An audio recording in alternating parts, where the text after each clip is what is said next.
بسم اللہ الرحمن الرحیم اللہم صلی علی محمد و آل محمد و بارک وسلم۔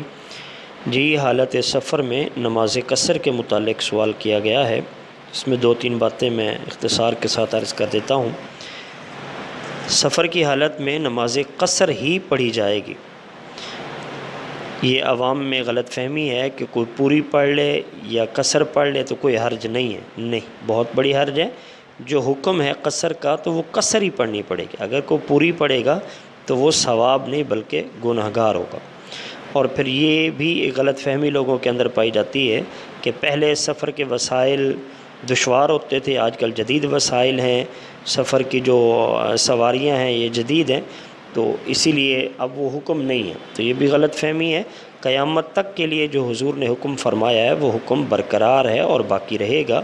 حالت سفر میں قصر نماز ہی پڑھی جائے گی۔ اب قصر کیا ہے؟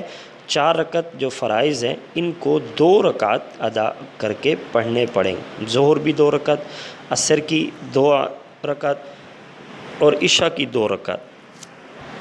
بخاری شریف اور دیگر حدیث کی کتابوں میں آتا ہے کہ سفر کے اندر جو حضور کی نماز ہوتی تھی وہ صرف فرض ہی ہوتے تھے، سرکار فرائض کو ہی ادا فرمایا کرتے تھے۔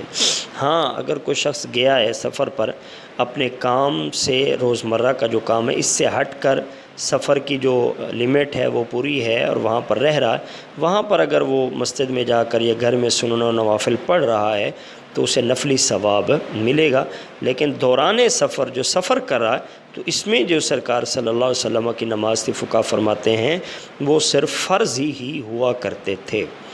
اور اس میں بھی پریشان نہیں ہو جانا چاہیے کہ میری نماز کم ہو رہی ہے، میں تھوڑی نماز پڑھ رہا ہوں۔ تو ام المومنین سیدہ عائشہ فرماتی ہیں کہ اگر ہم نماز کی تاریخ پر غور کریں تو پہلے جو نماز فرض ہوئی وہ 11 رکعتیں فرض ہوئی مکہ شریف میں معراج کی واپسی پر۔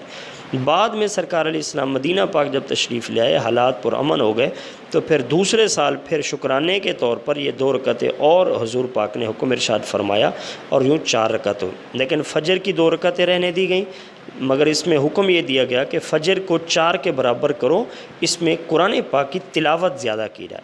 مغرب کی 3 رہنے دی گئی تاکہ یہ طاق عدد جو ہے یہ برقرار رہے، کیونکہ طاق عدد اللہ تبارک و تعالیٰ کو بہت پسند ہے۔ اب سفر کتنا ہونا چاہیے اس میں مختلف روایات ہیں، لیکن فقہ حنفی میں جو فتویٰ ہے وہ یہ ہے کہ آج کے دور میں جو دور حاضرہ چل رہا ہے اس میں جو مفتیان کا فتویٰ ہے کہ 100 کلومیٹر سے زائد جو بندہ جا رہا ہے، سفر کر رہا ہے، تو وہ مسافر کہلائے گا۔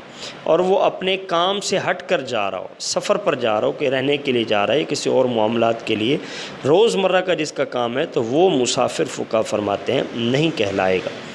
اچھا، وہاں جہاں جا رہا ہے وہاں اس کے رہنے کی جو لمٹ ہے، جو ایام ہے، وہ 15 دن سے کم کے ہوں تو پھر وہ قصر نماز پڑھے گا۔ اگر کسی نے کوئی زیادہ دن وہاں پر رکنا ہے تو پھر وہ نماز جو ہے وہ پوری نماز پڑھے گا۔